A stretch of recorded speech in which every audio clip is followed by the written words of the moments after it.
they were strictly looking at the fact that he wasn't trying to impress them. At first when I looked at that, I'm like, you're right, he didn't put the effort in. But then, I kind of took a step back and I'm like, wait a minute, he's not trying to impress you guys. This is me. This is, hopefully going to be the person that I spend the rest of my life with. He has to live up to my standards. Is the microphone in a good place for you? Yeah. You would know because, you're in a radio show. Yeah, thank you. David, you were like way back over here. I mean, it's fine. I turned it up as much as I could. I'm sure Jake will figure it out. But no, I know how these work. His biggest complaint is he's like, they're too far away. He's like, make them go closer. I was like, I can't. You can't just feed them the microphone. It's like, they're just stuck because it's you just don't. I don't know. Especially when you get used to. I'm sure you've had guests that just get comfortable and like lean back. Or I know whatever. they go back like this, and it's like we're just. Yeah, like you have to get closer to the microphone or it's not going to pick it up. You just got to shove them in there. What? Speaking of, though, actually, so Hayley, welcome back. Sorry, didn't do an intro for you. One of the things that I had been dying to ask you about is the production side of all this. Like, how do you deal with do you guys use microphones like this? Condenser? Is this what you guys use? You work at WGN, by the way, for people who don't know, who are watching for the first time. And can I say that? Am I allowed to do that? Or am I going to cut that out? Okay. You're good. So, yeah, so working in a radio show, what is it that, like, is that a common issue you run into? Yeah, guests are not close enough to the microphone, so they do tend to go back. Yeah. Or they'll keep moving back and forth, right. And that is, I think, even more annoying than just being back there. Because then my coworker is the one who edits all the audio, and then it's, I make up the podcasts and we listen to it, and it's just, oh man, like, come on, you could just stay right there. Because it kills the quality. Yeah, it does. Like, and you guys are on the radio, so it's like sound is all you have versus like when we do video, it's like you have the video and you can kind of like forgive it a little bit. But if you're a radio show, like that's all you have to go on is the sound. Exactly. And something that's even worse than the microphone sometimes, though, is when we call the guests or they call us and they use either Bluetooth or their speakerphone. And we always have to tell them, we're like, you have to speak directly into the phone. No speakerphone, no Bluetooth. Like, we need it to be as clear as possible. Right. And sometimes they still do it anyway. Yeah. Well, that's interesting. I've never thought to do that. Maybe for like guests, we'll because we have a list of expectations for new guests who've never been on before. Like on the website, it's like, you want to be a guest? Like, this is what you can expect. Maybe on there too, it's like, we can probably add something like that because it does happen super frequently. I'm like, can you not hear it? I wonder if on their end, like, they're not able to hear that when they do this. Like, it just doesn't sound as clear. Where when you come in closer, there's just a complete different sound. Yeah, they can't hear it, and they also can't hear the quality of themselves on the air because obviously we have them turn their radio off. That's gonna feedback in there and make a weird echo. So they have no idea what they sound like. But sometimes when it becomes a problem, that's when we send them the actual file and like, hey, this is what you sound like. This is the things that you have to change. Oh, interesting. Wow, you guys have a whole process. How long does it take to get a guest on?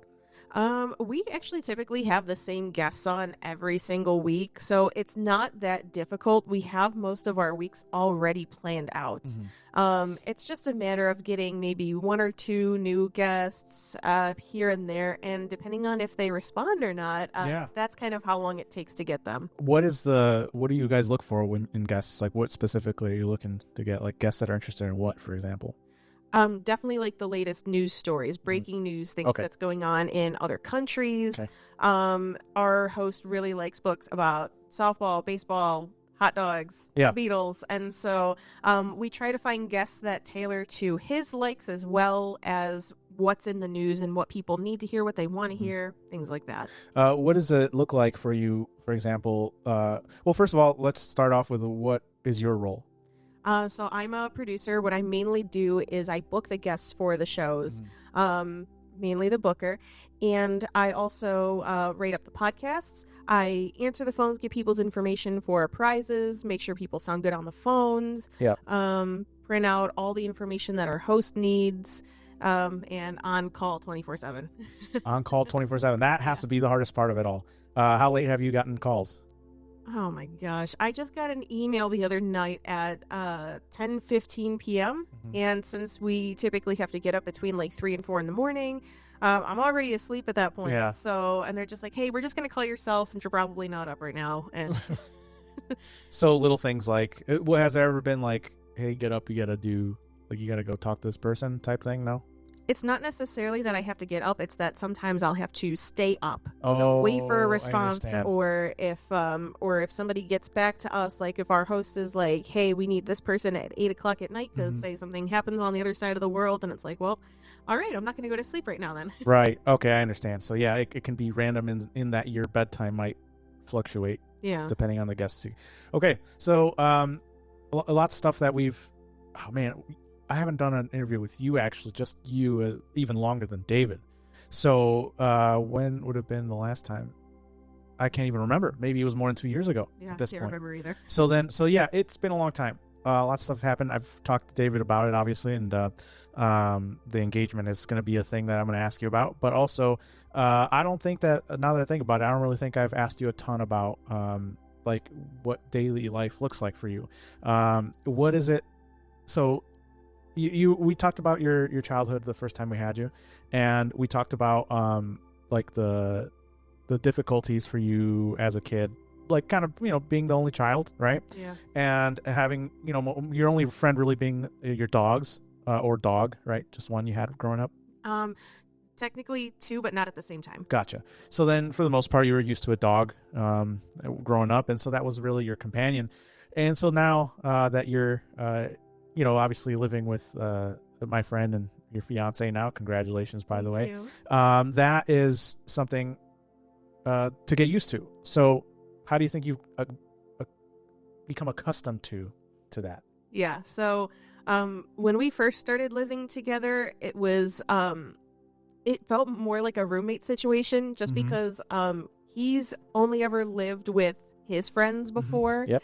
And I have never lived with a significant other, so it was interesting trying to like find the ways of like a nice balance, because I remember there was one time I came home and he wasn't there, but his car was there, and I'm like, oh my gosh, where did he go? And I started to freak out, and I'm just like, when he came home, I'm like, are you okay? Like, where did you go? Yeah.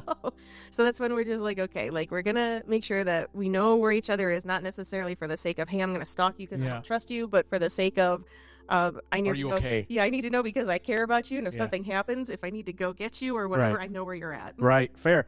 And how do you think, has that happened? Do you think, you feel like you guys have gotten used to that? Yeah, I think so. Yeah, and we also write stuff down on the board, like if we have things on certain days, so then that way it's easier to kind of figure out, where we're going to be at without having to try to remember it. Right.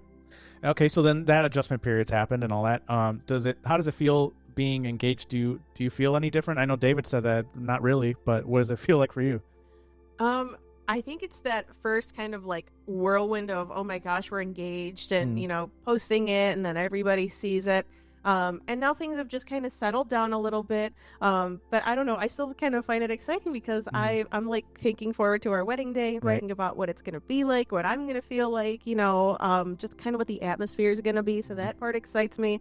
And definitely really stressful, because I know he was talking about the money part of it and the finances and the just trying to get everybody together. And again, that's exactly what I do for work. I book people. So it's, for this, it's just kind of like another job for me, it's, it's what I do. Yeah.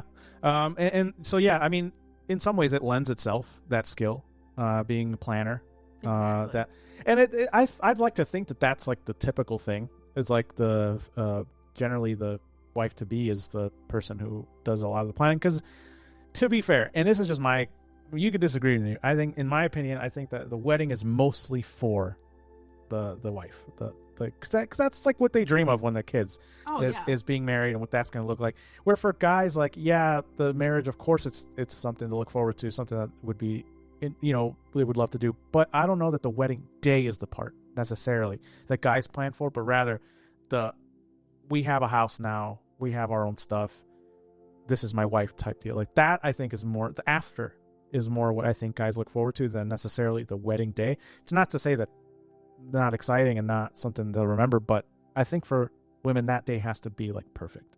Yeah. I can speak to that because I've, kind of like you said, I've dreamt about that day for pretty much my entire life. I even had a project in high school where we had to plan a wedding. We were metaphorically given $30,000. We had to create a big binder and look up prices and actual vendors and things like this. And I actually used it for ideas like I got 100% on that project. I'm like, I'm going to be using this. You mastered the marriage part. Exactly. How old were you when this happened? Oh gosh. I must have been about 15, 16. What class was this for? Adult living. What? I have never heard of this. Wait, what? Yeah. Adult living? What? Adult living.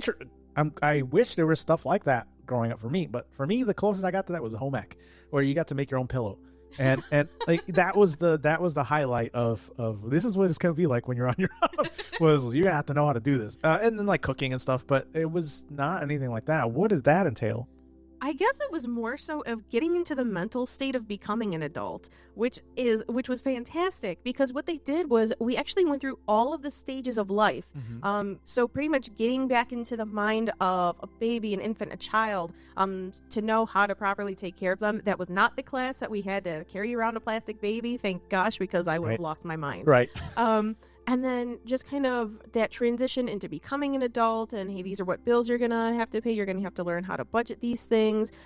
We also got into like the mindset of here's what's gonna happen when you have to retire, and this is how you deal with grieving more people as you get older, and possibly handling like the death of a family, and the family members and close loved ones, and which is like part of life, unfortunately. And wow, what a thing! I wish more people would have had, but sounds like it was useful for you. Very, yeah. I mean, the wedding project was my favorite thing. It was supposed to take like 2 months to complete or something. Yeah. I finished in like 3 nights. So I was so excited about it. Wow. So yeah, I mean, needless to say, you've been looking forward to this day for a long time. So, but now that you're here, right? What was the training like, so to speak, versus what you actually experienced? Well, first of all, metaphorical money is different from real money. That's right. So the actual stress of that was not present when I was doing that. Sure. You know, I was marrying one of my favorite rock stars. So I'm just like, oh, we're going to get married in this barn and we don't have to pay for this or this or this. And I'm like, oh, I don't have that. but you did get the rock star part. Yes, I did. You did. You got somebody in a band, and they're just on their way to being rock stars. I know, everything's just working out. Everything's just going your way. So then, I mean, okay, this obviously the money isn't what you expected in terms of like the stress part, because obviously you didn't have to manage it. It's one thing to be told you have $30,000, then you have to maintain $30,000. I think those two are two entirely different things, because this is a real scenario where if you don't plan it right, I don't know if we're gonna have food to eat, like that type thing. I mean, and here's the thing: we don't have $30,000. That's right. So we don't even have that amount. But to be fair, I think I made it over just a little over $22,000, and I also got my place from the dollar store. So. Okay, so you even back then you had budgeted the money well. Exactly, because I'm like, I want to see how cheap I could get this thing. That's right. Like, and that's a good mentality to have, because like, especially with how expensive things are getting, weddings are not cheap by any means as alone. Let's say even in a good economy, but like with the price of things being what they are, I mean, it's not going to be any easier than it was 10 years ago. So so that's why it's like that's something to plan for. And so far you're saying like that's obviously pretty stressful, but what else have you been? What challenges have you faced? I'm not good with like decorations and stuff like that, and so I'm really thankful to my parents and especially my mom, because she's been like sending me a bunch of ideas. Right. Like oh, you can get like these strings of flowers and you can set them up this way on the tables and stuff like that. And they've also actually really helped us out like monetarily as well. Like they got my dress for me. They're getting us our photographer. They're helping us with some of the food at the wedding. So. They're really saving our behind. Yeah, yeah, and hopefully making it more of a wedding that you could dream of, that you had dreamed of, hopefully. Yeah, and they were even telling me, they're just like, we want this to be nice for you because this is a once in a lifetime thing. And I'm just like oh my gosh, like I appreciate that so much. And I want the guests to have a nice time too. I know they're gonna have a good time, but just these little details, that's it's gonna help it a lot. Right. And let's talk about too, like how big of we had talked about like venues and all that, but how big of a wedding do you want it to be? What's the idea here? Yeah, so definitely, absolutely not 100 people. Don't even really want to make it to 90 people. Right. Just, a bit of a smaller wedding, because I think it was after 75 people, it's going to be over $80 a person. So that's when it starts getting really expensive. Right. So we're like, 80, 85, that's fine, but nothing above 90, please, for the love of God. Right. Yeah, no, that makes sense. I didn't know that about the pricing that it gets that expensive after you hit 75. So the idea is probably less than, so around then, right? That's your cap, 75, I imagine. Yeah, I mean, we definitely want at least 75 people to show up. Anything more than 75, again, that's totally fine, as long as it doesn't go over like 90 at the most. I was trying to think, I was like, do I even know 75 people? Like, realistically, but I mean, that's quite a bit. If you have a big family, you could probably get that. Yeah, well, he's got 20-something cousins or whatever, and then they all have kids, and so it gets a little... Fair enough. Between two people, yeah, you can get that number. Absolutely. What's something that you're looking forward to as far as the planning process, or that you did look forward to doing? Well, of course, I was looking forward to getting my dress, which I found at the very first shop, and he doesn't want to see it or hear about it, so I'm not going to say anything more than that. Fair enough. And then I'm also really looking forward to the whole suit getting process, because with the company we're going with, we met them at a bridal expo, and so they're like, oh, the bride gets to sit in the chair, and basically the guys come out in these tuxedos, and it's like a fashion show for you. So I'm like, all right. So you get yourself a fashion model. David, I didn't know you were like that, man. So, yeah, I mean, that's fun, right? And then what else? Do you guys have to get like a DJ and all that stuff? What is that like? Yeah, so we ended up getting the DJ, and that was one of the jobs that I gave him. So we were able to find the DJ and get that all settled.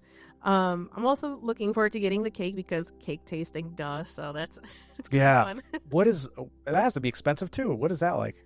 Yeah, so what we ended up agreeing on doing is we're going to get a small cake from a local bakery, and it's going to be for us, it's going to be for the groomsmen and the bridesmaids, and for all of the rest of the people, we're going to do a big dessert table thing, courtesy of my parents, and there's going to be like, at least 10 different desserts on there, so there's going to be something that everybody likes.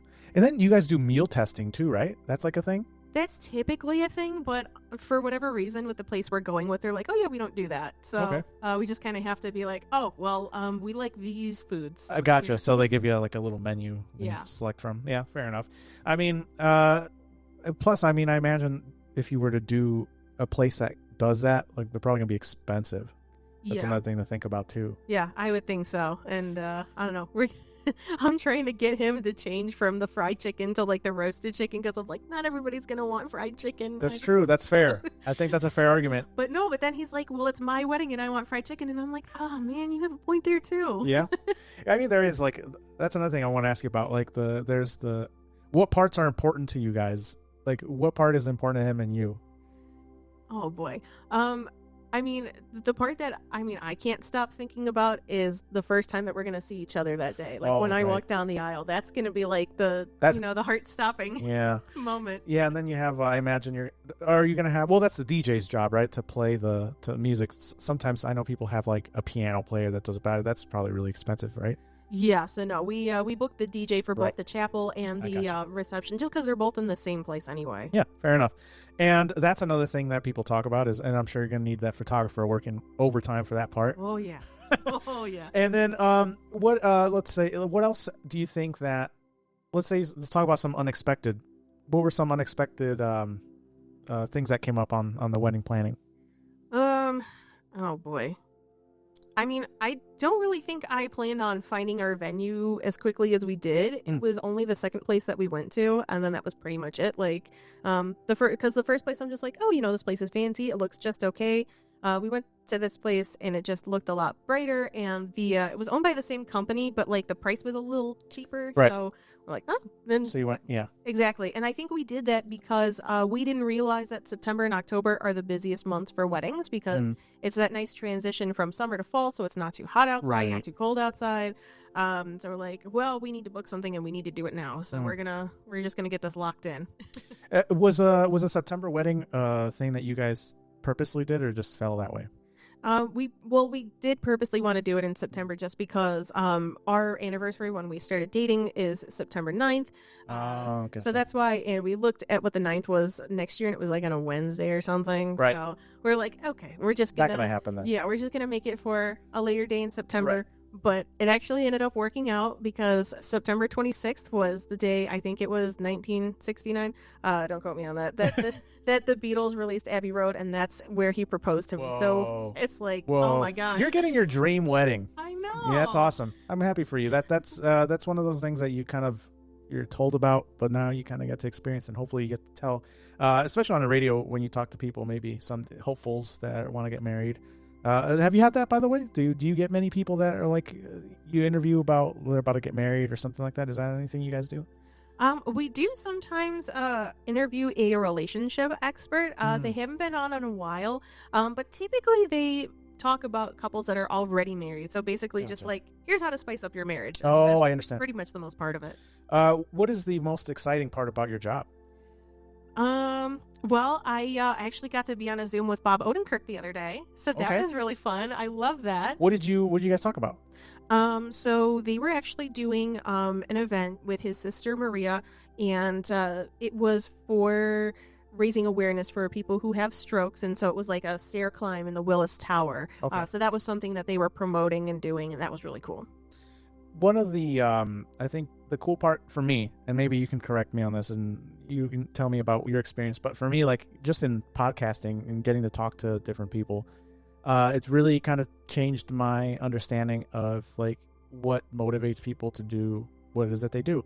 And I used to think that it was like that everybody kind of has, and it is true to some extent that everybody has like their specific reasons to why they do what they do, but I've noticed that we have a lot more in common. I have a lot more in common with a lot more people than I was expecting, because when I grew up, I kind of had the same friends. I mean, David's, I've been friends with him probably the longest of any of my friends, now that I think about it. Maybe Nick might be the first, like the longest. But David is right there too. So one of the things is like, these are people that I think a lot like, and that I'd like to think like me. But then I didn't feel like I really related to anybody else. You know what I'm saying? Like it was just that group. And as I grew older, my expectation was that, well, we're just so different. That's why I don't talk to them. I said, we don't get along, so we hang out, because we're just too different. But then now as adults, I'm getting to talk with all these people who I normally, and this is only because I was in the military, so like I get to experience friendships with people who I normally wouldn't have been friends with if we weren't all united by like doing the same thing for a living. And that has really opened my eyes as to like how actually we're really similar, even though we've had different upbringings and we would have different friends, and we wouldn't actually hang out if it wasn't for that thing. But we're a lot alike in that we have a lot of things we worry about are similar. A lot of things we look forward to are similar. What has it been your experience in talking to people? Yeah, I mean, that's just something that's human, right? And we don't think that we think the same way, because if I'm over here talking to somebody who does all these movies and is famous and whatever, we almost put them on a pedestal and look up to them. And we don't realize that they're also human too. They go through the same things as us, whether it's small everyday things. They don't want to wake up. They got to bed late, whatever, or they wake up with a hangover. But we see them and they're all dressed up in their suits and their dresses, and they're just on point. But we don't realize how human they actually are. And kind of like what you said about the upbringing, I feel like we don't talk about those things when we're growing up, because we don't necessarily have the capacity to grasp those concepts. But as we get older, we are more inclined to open up, and now we can actually process these things and talk about feelings and things that we didn't realize we had when we were younger. And so that's why I think when we get older, we realize that we have more in common with people than we thought we did. Yeah, that's exactly what I've experienced. Is it's like, okay, yeah, wow, you worry about how people perceive you. You worry about oh, I'd like to have my own place. I'd like to have my own family one day.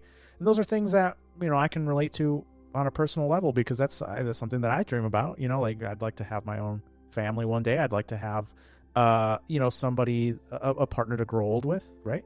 And that just I think like we're really not that different, even from a point of like we had a completely different upbringing. Maybe our cultures are entirely different, and yet there's that similarity of that. Like I want to have my own family. I'd love to have my own place. I have my own dreams that wake me up every day, that I look forward to getting up for. So it's like we're really more really the differences are minor and compared to our similarities. You know what I mean? Exactly. And I feel like even people who have differences from those, like maybe people don't want a family. Maybe they want to, have a house but live by themselves or whatever. we all have similar goals. We all want to progress in life, and that's the one thing that we all share. Yeah, I agree with you completely. So I think for me, like, obviously you're going to have your own, your own, what's the word? I guess like your own experience of what is going to happen in terms of like your scenario of talking to people. But for me, where I don't make it, at least not yet. Hopefully one day I make money doing this stuff. But for me, I just like it because it's like I get to do this thing that other people do for a living. And so obviously there's something to it here. And so the money has always been something that for me I know at some point it's going to come, but just the getting to hear people's stories teaches me, it's funny, it teaches me about myself. Do you ever get that when you hear somebody, you can see yourself in the person that you're interviewing? Oh gosh, yeah. And it's just like this weird kind of connection. That's right. Like a silent connection that you feel with them. It's like, whoa, this is kind of cool. And maybe because you've talked to people that are more successful in terms of like have their careers and you've talked to a handful of I would call famous people, right? And so that to know that this person, because you put it like you said, you put them on pedestals and you think the world of them, and and not that they're bad people, but they're human beings, and so that's both good and bad. In that, like they say, don't meet your heroes, but I think that the reason they say that is because of the pedestal we put people on. But the reality is that they're just human beings, and there's a positive for me in that. Like I think that in the fact that like they make mistakes too, like they're allowed to pick themselves up and get back up and keep going. And it's like the mindset that they don't do that, and the reason why they're successful is because they don't mess up. That is another thing that for me is good that we see that. But then people get upset because sometimes that person who I looked forward to that was maybe a hero in a movie all the time has a short temper, or maybe they were having a bad day and then you go and you meet them and they're short with you. And that's where it's like I understand why people say that, but at the same time that's what makes it worth like, oh wow, like they're just like me, because sometimes I have bad days. Sometimes I'm in a bad mood. Sometimes I say things I shouldn't have said in the heat of the moment. Exactly. And I mean, I remember there was one time I was at a concert. I was up fairly close, and the musician that was performing was kind of having a hard time with the microphone. It was just being really weird. And so I could see him getting visibly upset, not saying anything, but getting visibly upset. So I'm just like, whoa, I've never seen him look like that before. But then I'm just like, well, what would I do if I was in his shoes? I would probably be getting pretty upset myself. Yeah. And it's like, I think that just that connection of that, that's a human being too. For me, that gives me some, there it is. There it is. I was waiting for it. He's over there. He had, by the way, a side story. We didn't say this on the show with David, but he brought a tissue box and he's like, I have just a runny nose. Like, I think I'm going to need them. Didn't use it the whole time. We're like, watch you use them after the fact. And we're just going to hear it in the background on cue. There he is in character. That's my future husband. Hey, you picked him. I warned you. But I think that's the part that I think is gives you some level of hope. For me, it gives me some level of hope to see that they're human beings, and like quote unquote normal people can make it. Like that's what they are. Yeah, you have to start somewhere. Mm-hmm. You really do. And I mean, all of them have worked their butts off to get to where they are right now. So, what has been some experiences that some highlights for you in your job as far as what you've gotten to do? Pretty much like when you have those producer of the year moments and you get a guest that you didn't think you could, not necessarily famous, right? But like for instance, I recently was able to get the mayor of Chicago to come to the studio in person. Oh, wow. And that was something from the get-go, like when I first started working on the show, that I'm like, I need to try to do this because, it's really important. I think not only to me, the host didn't ask for it specifically, at least in person, but I'm like, if I could just go that extra mile so that way we could get pictures and really just have a really good face-to-face conversation like that would be perfect. And so when I was finally able to do it, I remember like texting my parents that morning. I was texting David. I'm just like, I'm so nervous. And, but everything like worked out and it was perfect. And I'm like, that's exactly what I wanted to do, like since day one. So it's perfect. So you got it done and had the mayor come in. And is that something you would like to do more often? Like have, let's say, for example, leaders of whether it's the cities, states, or would you want to do that more often? Or is that just like a one-off thing for you? I was definitely focused on the mayor at first because that's kind of what our host was focused on, and so that's kind of what I made my focus. But I think kind of depending on what the subject matter is, I would definitely like to do that. I understand that their schedules are so hectic, and most of them prefer to do the phone interviews because they're in the car and they're on their way to a TV station or whatever. And so it's actually kind of difficult to do those things. Like, since we are a radio station, right?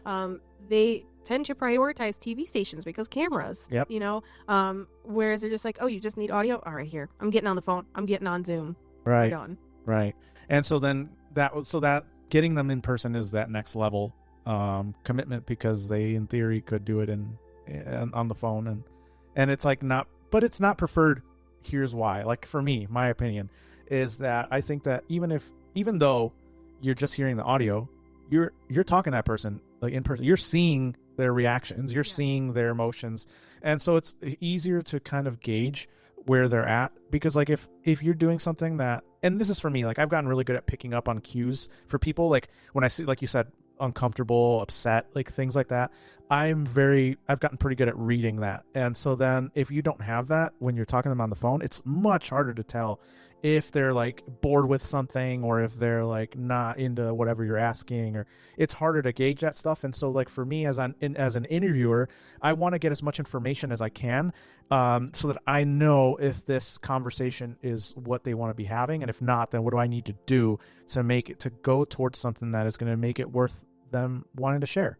Exactly. And especially if like a guest has a different sense of humor, or they're speaking about something sarcastically, but you can't tell whether or not they're being sarcastic, or you can't really pick up on those cues because you can't see their body language. That could be a make or break interview. Right. That's fair. So what has been some challenges you faced in the interview process? What are some things that you've learned a lot from? People will not get back to you, and they will not care. I've reached out to so many people, famous or not, and they don't get back to me. And I'll send email after email, and after the fourth or fifth one, I'm like, I know it's my job to keep bugging these people to get them on the show, but at some point I have to have some restraint and be like, okay, they're not interested right now, so I gotta wait a couple of months before I start to go back out there again and try again. Right. And I think so then the challenge for that is just like the large amount of getting used to being rejected, basically, in that sense. Yes. Yeah, that sucks. Because if that's your job, you're going to be hearing more no's than yeses. And that's what I experienced even in doing this. Exactly. And you kind of feel like when you get that no from a potential guest, you kind of feel like you failed in itself. And then you have to come back to your team and be like, hey, they're not getting back to me. I promise I'm not being lazy. I promised I reached out to them. They are not getting back to me. And I promised you I did what I could. But because they don't do their part by responding to you at the very least, like if you come back to me and say no, I'll be like, fine. That's, but if you don't come back to me at all, it's just, it kind of feels like just a complete fail at that point. Right. Right. Because there's no even acknowledgement. Yeah. And so that's challenging, and that's been a thing that I've been battling myself with in terms of like when doing the guests for this, is like some people or some people will say yes at first and then like, hey, I'm busy, can't do it type. Last cancels for me probably are the roughest ones for me, because like I've already prepared like the day, I've made sure that I don't have anything going on that day, and so then when you get the no's, it does suck. So, and I imagine you've probably had last minute cancels too. Oh my gosh, we've had last minute cancellations 2 minutes before they're supposed to go on the air. Wow. And so then it's like, oh my gosh, I gotta try to find somebody to fill this slot into it. That's impossible. Yeah. And a lot of times you gotta just kind of print out a few sheets for the host and be like, here you go. This person canceled. If you need me, I'll be at the mic here. Yeah. If you don't, I know you're capable of doing this yourself. You've been doing this for decades. So what do you guys do in those scenarios? You said you print out a sheet, but what is it about? Like, what do you do?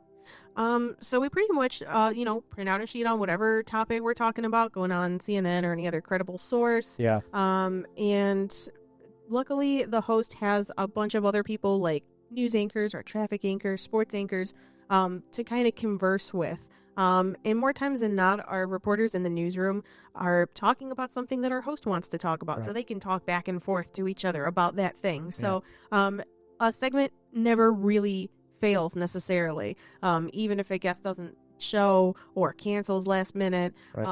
But it's just that first initial panic of, oh my gosh, what are we going to do? Right. Yeah. And then also the, like, did I do something wrong? Like, that is also probably a thing to think about when it's like somebody cancels. Did I not do a good enough job? Especially if your job is to book them. Did I not do a good enough job making sure that it was a good time for them? Did I not double check something? And then that's also frustrating too, because on your end, you may not be saying it, but you're thinking it, Oh, yeah. And really, we don't have a say in what time they're on because, the show is at a specific time every single day. So it can only be during 4 hours during that time period, Monday through Friday. And it's just like, man, we have sponsors and stuff too, and we can't move our sponsors around. So it's like, hey, we got this slot and we got this slot. You pick either or pick a different day, but we can't do anything else. And sometimes guests will say, nope, that's too early. I'm not going to do it. Or we'll have to do like a pre-record after the show, something like that, which we don't really do those that often. More times than not, it's just like, okay, well, if they're not going to do it, then they'll just move on to the next person. Right. Yeah. I mean, there's, you can go through the list of what happens, what could go wrong. But let's talk about what do you want to do for the, do you see yourself doing this for the foreseeable future? As a producer, that's only going to get me so far, pay wise, and there's not really anywhere to go up from producer. Okay. The ultimate goal would be to become a host one day. That would, I would absolutely love that. Right. I would also, like to stay at the company that I'm at right now because, I like everybody that I work with. It's a nice environment. Even if it means going into not necessarily sales, because I wouldn't be good at sales, but right. I did promotions back in college, so I know that's something I'm good at too, and something that I got paid for. But I would love to, be a host, or even, maybe even work in the newsroom and possibly become a news anchor in radio. Like, that would be really cool too. What's the path there? Honestly, like, once I would, become like a news anchor or a host or whatever, that person at the mic, that's pretty much the top. But I guess like my question is, how do you get there? Like, what's the path there? That's what I'm currently trying to figure out. I think right now what I do is if I go to a concert, thankfully me and the host have a lot of favorite musicians in common.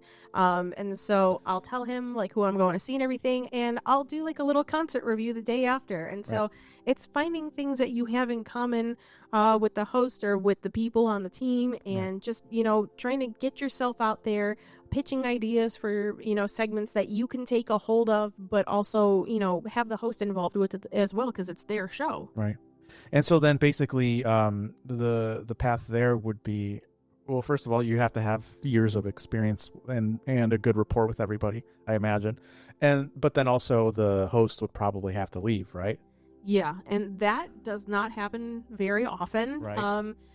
Typically they retire. You have to wait until they retire. Oh. And so that takes a while, obviously. Right. Yeah, it's a really, really long process. But I think at this point, having that drive for radio and broadcasting and currently being in that field, and I think coming up this year, I will have been working at that company for about 5 years. Okay. So just kind of showing them that, you're in a steady position, you're willing to put in the work, stay there, stay loyal to them, making sure that you and everyone on your team succeeds. I would hope that they see those things, right, and they want to keep you. And, if moving up is something that you're interested in and they really want to keep you and you're doing a good job, hopefully they'll take that into account. That would be great. Yeah. Well, I mean, 5 years is more than most people stay at jobs. I mean, even for me, even my high end at the longest I think I've ever been at a job was probably about that. I don't think any longer than that. And so, I mean, for one, I think that's making it that far is a pretty good goal. Another 5 years would probably solidify you, like in terms of like, permanent staff for sure. So how old are the hosts now? Let's start there.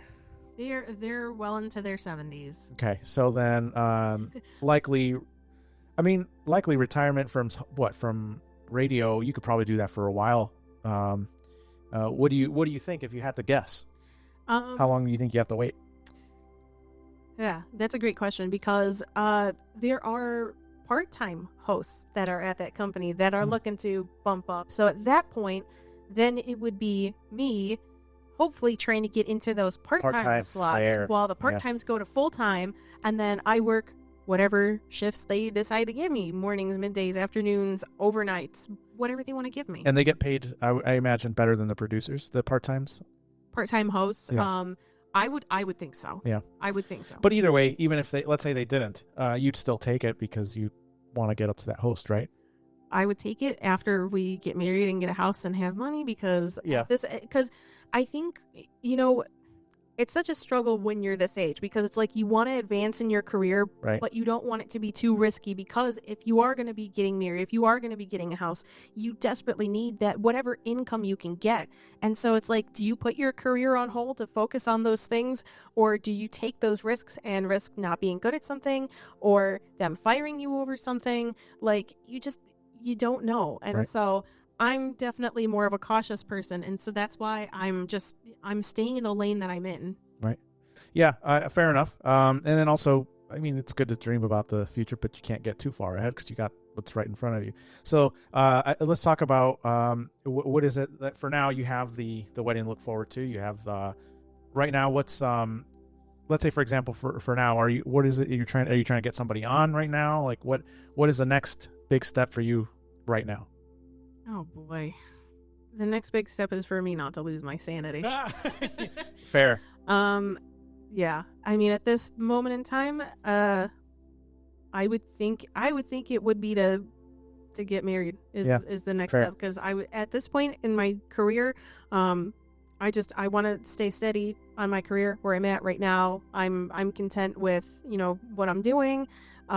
It gets a little frustrating at times and a little overwhelming, but at this point I'm more concerned about what I have in my home life, and I need to be able to have the income to keep that part steady. That's right. And do you feel like you are doing that in the current field that you're in? Yeah, I think I am. Yeah. So then, I mean, that's always the first part is, are you financially stable? I think that's the most concerning part for most people. So, well, that's good. I'm glad that you're doing that. Let's talk about then your family, if you don't mind. You mentioned that they've been relatively helpful with the wedding. What have they shared their thoughts about you getting married at all? So I mean, at first they were kind of hesitant, right, and I understood that from the get-go because again, I'm their only child, I'm their only daughter, so it's kind of like that milestone of me, like, still growing up, because I know I'll always be their baby to them. Right. So I was like, you know what? We've been through this before when I moved out. So I'm like, I'm used to the hesitancy. Just take your time, and, we'll just let this happen. And, obviously they started to come around to it, and, that's why they're helping us out. And, it's, they've just been really helpful. Yeah. And I mean, I think it's one of the concerns. Actually, we had a chat about it, not just from when we did the episode with you guys recently, but the first time we had you guys on together, that was a much bigger concern at first, because we had talked about, like, your parents, their things about not liking certain behaviors that David has that is just naturally David. But to them, it's like, I understand, like, if you've never met somebody that is quiet, that is like to themselves like that, I could understand like I don't know what's going on, because you get taught when you're younger that you want to impress the parents and you want to do all that, and that's something that David hasn't looked to do. Since as long as I've known him, like, he doesn't care to impress anybody. Like, it's and that I think is probably more authentic than most people are willing to be. Is that, like, most people don't really want to. Don't really care too much to impress other people as long as they're doing something that they like and that the other person that they're with also enjoys. So if you're not used to that, that's something to get used to, right? Yeah. And that's something that you were telling me about early, was that, like, they were not happy that he wasn't talkative. Yeah, and they were strictly looking at the fact that he wasn't trying to impress them, and it. At first when I looked at that, I'm like, you're right, he didn't put the effort in. But then, I kind of took a step back and I'm like, well, wait a minute, he's not trying to impress you guys. This is me. This is, hopefully going to be the person that I spend the rest of my life with. He has to live up to my standards. And I even had like this sweet lady at work. I was talking to her about getting married, and she actually had a similar situation, family wise with both of our families. And I was like, wow, again, we have a lot in common. And so she said, in the end, it is going to be you two, you and your family. And so it's going to be you guys against the world. You guys got to prioritize you, focus on you. And I'm like, you're absolutely right. At the end of the day, it's, me and David, we're a team. What happens in our house, like that is what is most important. And that is what I have to prioritize. I think that mentality is what keeps relationships going. And really, because if you meet so everybody, I think for the most part, how they say your opposites attract, right? Yeah. And so I do think that David in that regard is your opposite, because you're more outgoing, more talkative, where David is quieter and to himself. And I think that works because there's that balance, like you guys kind of balance each other out. Because like if David wasn't around, maybe you would be like, maybe sometimes when you're a very bubbly person, you don't realize that maybe sometimes you're overcrowding somebody, or maybe sometimes the quiet person, when they're too quiet, right? Like they don't realize that, like, okay, you're, people aren't able to they're not going to be able to get to know you if you're not willing to take that step. And so then there's like that balance point where it's like, okay, there's a middle ground here. And usually, I hope that the idea is that you guys want to get to a point where there's like a middle ground, right? Yeah. And it's funny that you say that we're opposite like that, because I feel like it's the complete opposite at home, where he's definitely more loud and outgoing at home, and I would stay in bed all day if I could, like, and he's the one that's like, we got to get up, like, let's go. And I'm just like, no, I don't want to talk to people. I don't want to do that. But then that's also then another worth a point talking about, because like, in certain scenarios, you're still each other's opposites. Yeah. Right. So like, that's why that balances. Because if you were like, out in public, one of you was quiet, one of you was talkative, but then you're both quiet in the house, I don't know that would work out either, especially because you're spending more time in the house than outside of it. Exactly. Yeah. So, at least like when he has his days off. So like on days like Sundays, it's, it's easy for me to just stay in bed and, do whatever. But it's him who wants to get up and do things, even if it's just to watch a movie or something. Right. And it's like, you know what? I need that kind of motivation, because if it was just me living by myself, I would not be going to see friends. I would not be going out. I'm too tired all the time from the hours, and, I wouldn't do anything. So, thankfully, like you said, it's a balance that I need. It's perfect for me. Right. And that's the thing that you, like what they say, like that's your bubble, like that's your guys' thing.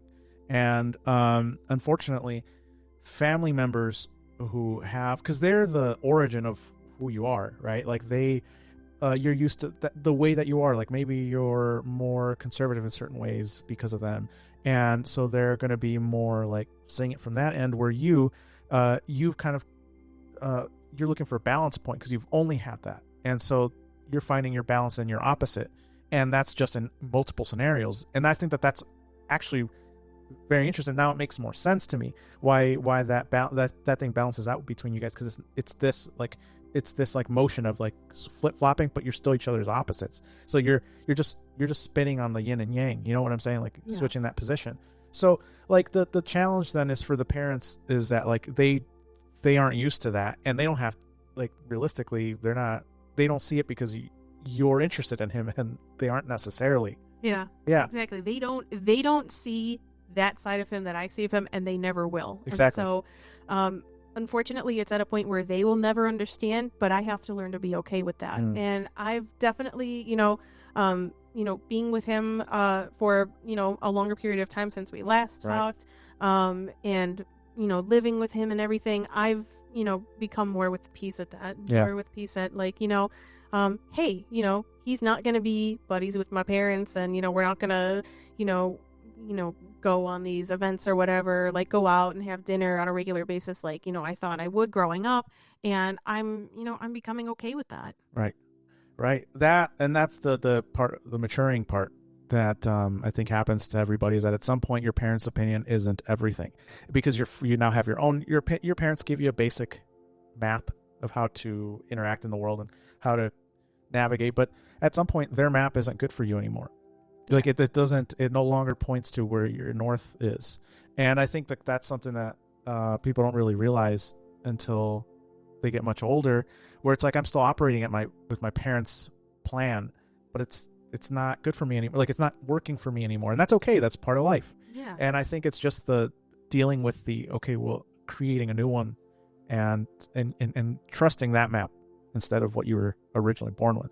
Yeah, and it's funny because I'm a huge people pleaser, and Right. so when I started going out with David, I really kind of started to, what do you want to say, like go against my parents, and really standing my ground and being like, no, this is something that I want now, Right. and I'm getting older, and I know I still live here, and but this is something that I have to figure out for myself, Right. and I know how to be careful. I know how to, I know how to handle myself, Right. as best as I can, humbly, Right.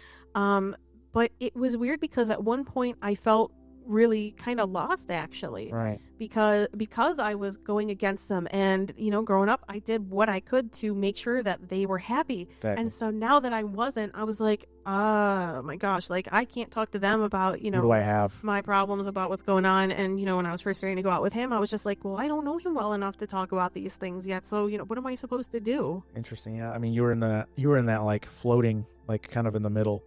And that sucks, by the way. That's something that I don't think enough people talk about, is once you break away, because I've experienced that too, by the way. Once you stop going along with like what your parents tell you to do, and like their narrative of what your life should be like, because they have dreams of your life whether they tell you or not. They have ideals for you, and that's the case for me. And so like once I started kind of pushing back on that, like there's some feeling of like I'm on my own. Yeah. Right. And that's the hard part. Yeah. And that was really kind of, life-changing for me, because I feel like always in my life, I've always clung to like one person at any given point. And so I felt like I didn't have anybody to hold on to. Mm. And it was the weirdest thing. And I never want that again. But like, see, that's the gamble. And in your scenario, I think it pays off, because at the end of the day, one day, like you mentioned earlier, your parents aren't going to be there, and that's just the reality. It's like at some point they're not going to be able to tell you what's next, and so at some point you have to follow your own compass, and that means that at first your compass might not work, like it might not point north, and so that's where it's like that feeling of loss. That's why I think I like that analogy a lot, because the compass that you have, that when you're making your own, at first it's not going to point north. It's not going to point anywhere, because you have to configure it and figure out how it works, and okay, how do I want it to take me, where do I want to go first, so that I know what it points to. And so at first there's going to be that feeling of loss. I experienced that, definitely, the lost feeling of like, okay, it seems like I'm on an island, and that's rough. But then once you spend some time there and you have time to figure out where you want to go, well, now all of a sudden things start to change. It's like, wow, this is the thing that I was afraid of, and I conquered that. Yeah. And it's and that's why I'm thankful that at this point in my life right now, my compass is currently pointing north, and Yes. north is thankfully David. Yes. So, and I want it to keep pointing that way. and that's something that in time, I think, as you guys grow, hopefully that's something that you guys evolve together, right? And that's the whole idea, is that you guys, David's going to do his own thing, and that's why I'm always going to, especially as a friend, I'm always going to push all of my friends to get to the next stage, because like we don't know how long we're going to be here. You don't get a date of when you can expect to be gone and not wake up anymore. So why don't we just do what we can to knock stuff out that we want to get done?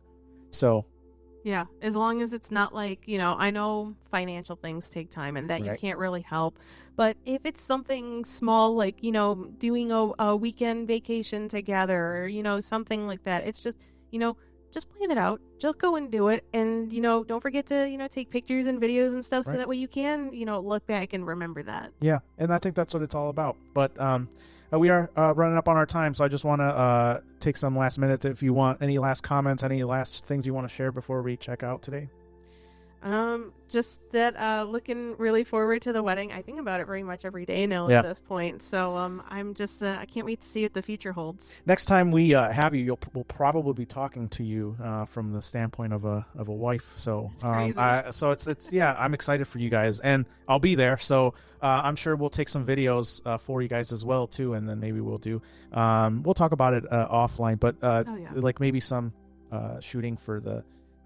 Make a little production. Who knows? That would be wonderful. We'll talk about it, and I think we could probably make something happen. So I'm excited to see what that's going to be like for you guys, and thanks for inviting me. Oh my gosh, yeah, thanks for being in the wedding. Absolutely. We'll talk soon. Awesome.